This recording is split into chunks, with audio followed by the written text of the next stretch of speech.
نعمتیں چھن جاتی ہیں۔ آج کے انسان کی ذاتی زندگی ہو یا اجتماعی زندگی، مسائل کی بہت بڑی وجہ دین سے دوری ہے، لا علمی ہے، انسان کے اپنے اندر کے وہ رویے جس میں ناشکرا پن ہے اور گناہوں کی کثرت ہے، جس کی وجہ سے نعمتوں کو زوال مل جاتا ہے، نعمتیں چھن جاتی ہیں۔ اور جتنا انسان اپنے رب کا شکر ادا کرتا ہے، اپنے رب کے آگے جھکتا ہے، رب کو یاد کرتا ہے، اتنی ہی کثرت سے نعمتوں کی آمد بھی ہوتی ہے۔ مسلم ہو یا غیر مسلم، خیانت کسی کے ساتھ نہیں کر سکتے۔ مال ہو یا کوئی ذمہ داری ہو یا امانت ہو، خیانت سے بچنے کا حکم ہے، کیونکہ یہ گناہ ہے۔ اللہ خائنوں کو پسند نہیں کرتا۔ آپ صلی اللہ علیہ وسلم کی یہ شان ہے کہ آپ اپنی نبوت سے پہلے ہی صادق اور امین کا لقب پاتے ہیں۔ اس لیے فرمایا معاہدہ غیر مسلم سے بھی ہو تو اس کو پورا کرنا ہے، اور اگر توڑنا ہے تو اعلانیہ توڑنا ہوگا، خیانت نہیں، وعدے وفا کرنے ہیں، چاہے دشمن ہی کیوں نہ ہو۔ دشمن سے بھی، غیر مسلم سے بھی خیانت نہیں کر سکتے۔ اللہ خیانت کار سے محبت نہیں کرتا۔ وَأَعِدُّ لَهُم مَّا اسْتَطَعْتُم مِّن قُوَّةٍ، اور اپنی قوت، اپنی طاقت تیار کر کے رکھو۔ مقابلے کی تیاری کا حکم دیا، لڑائی کے لیے بھرپور تیاری کرنی ہوگی، اور اس کے لیے دین میں اپنا مال، اپنی صلاحیتیں، سب کچھ خرچ کرنا ہوگا، کیونکہ اس کا پورا پورا بدلہ لوٹا دیا جاتا ہے جو دین کی سربلندی کے لیے دیا جاتا ہے۔ اور اس کے لیے ضرورت ہے کہ اہل ایمان باہمی الفت کا، باہمی اتفاق اور اتحاد کا معاملہ رکھیں۔ اہل ایمان کے درمیان اللہ کا خاص فضل ہے، کیونکہ مومن محبت کرتا ہے اور اس سے محبت کی جاتی ہے۔ ایمان کی وجہ سے جو رشتہ قائم ہوتا ہے وہ آخرت میں بھی قابل رشک ہو جائے گا، جو بغیر کسی لالچ اور دنیاوی مفاد کی وجہ سے تو نہ تھا، صرف اللہ کے دین کی سربلندی کے لیے تھا۔ اس لیے اتباع رسول صلی اللہ علیہ وسلم کو لازمی قرار دیا۔ نبی صلی اللہ علیہ وسلم کی پیروی کرنے والے اہل ایمان کے ساتھ اللہ کی خاص تائید اور مدد آ جاتی ہے۔ جو اتباع رسول صلی اللہ علیہ وسلم کو اپنی زندگی میں لاگو کرتا ہے، اور مدد صبر کے ساتھ بھی آتی ہے۔ مشکل آئی تو مدد آئے گی، لیکن صبر کرنا ہوگا۔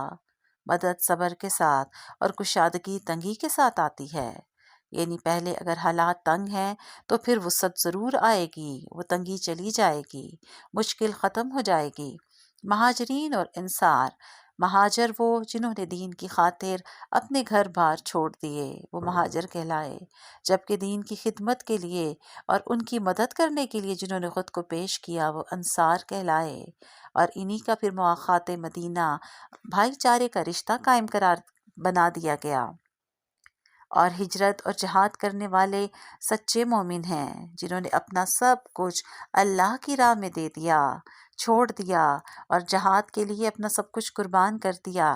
ان کے لیے رب نے بخشش اور عمدہ رزق کا وعدہ کیا ہے۔ سورۃ التوبہ۔ سورت کے آغاز میں بسم اللہ نہیں نبی صلی اللہ علیہ وسلم نے نہیں لکھوائی، کیونکہ اللہ نے نہیں نازل کی۔ بسم اللہ امن کی علامت ہے، اور اس صورت میں اہل شرک سے امان اٹھائی جا رہی ہے۔ حج اکبر کے دن اعلان کرنے کا حکم دیا۔ اللہ اور رسول صلی اللہ علیہ وسلم کا اب مشرکوں سے کوئی تعلق نہیں ہے۔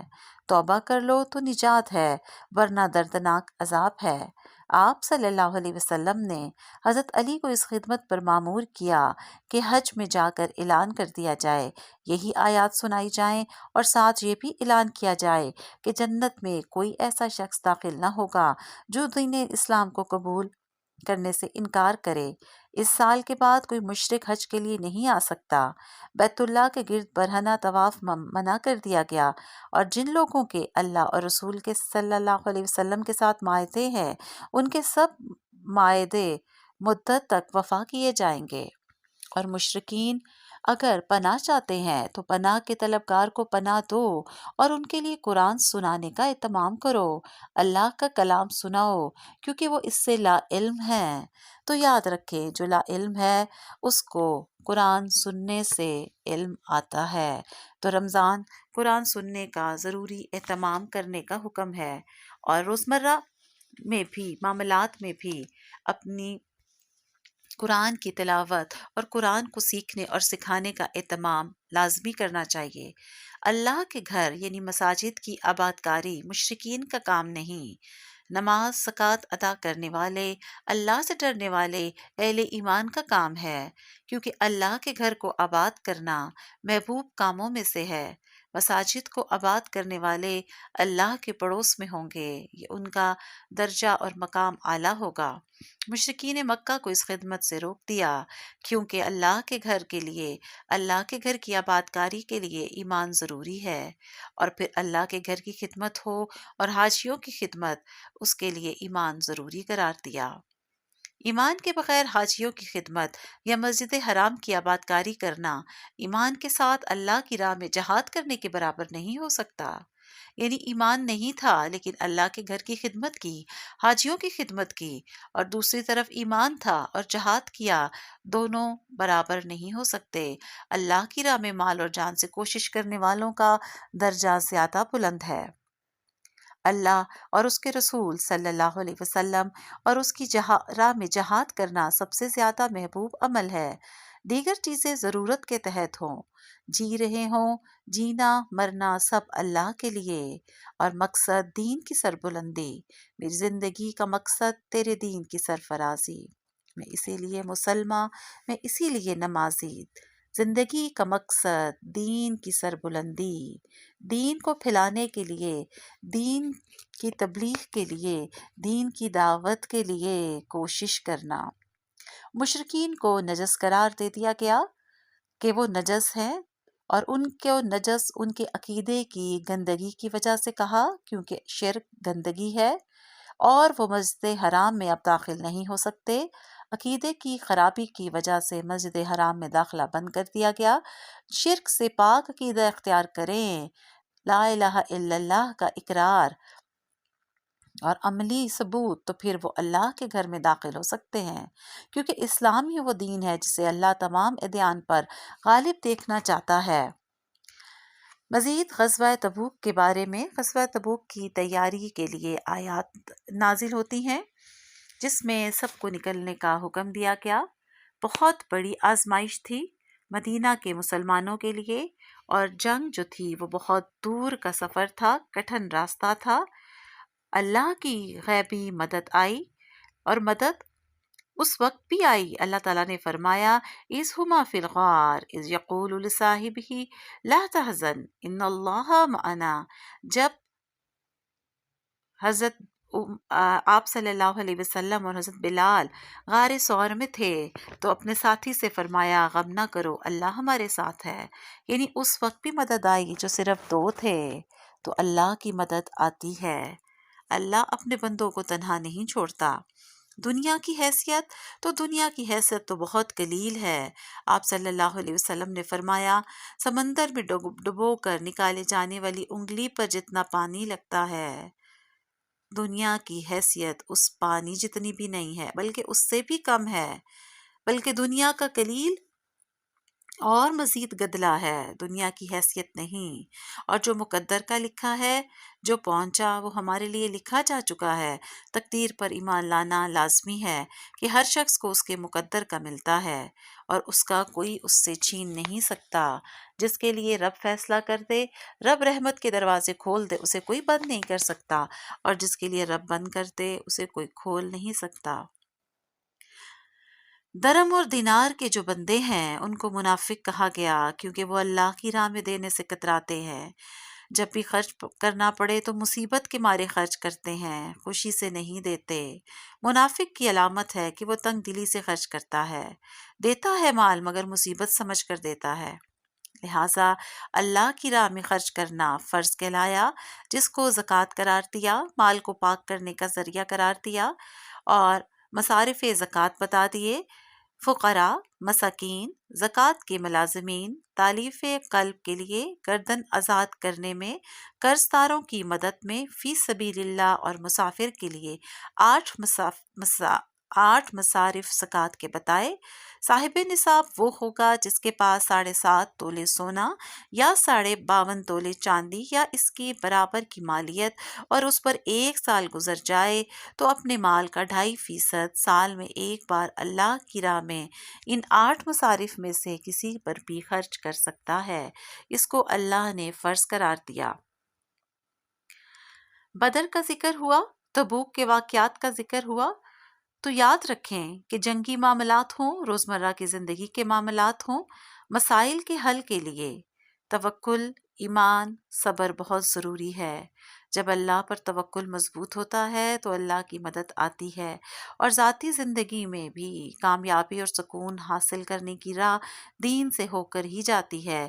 دین کی سربلندی ہوگی تو ہم کامیاب ہیں۔ ہماری انفرادی زندگی میں اور اجتماعی معاشرے میں سکون آ سکتا ہے۔ تو آئیے اللہ کے دین کی سربلندی کے لیے اپنا مال، اپنی جان، اپنی صلاحیتیں جو اللہ نے دیا اس کے دیے ہوئے میں سے ضرور خرچ کریں، کیونکہ آج وقت ہے اور کل کا کچھ پتہ نہیں۔ لہٰذا جو وقت ملا اس کو خیر میں گزار لیں، جو مال ملا اس کو اللہ کی راہ میں لگا لیں۔ وآخر دعوانا ان الحمد للہ رب العالمین۔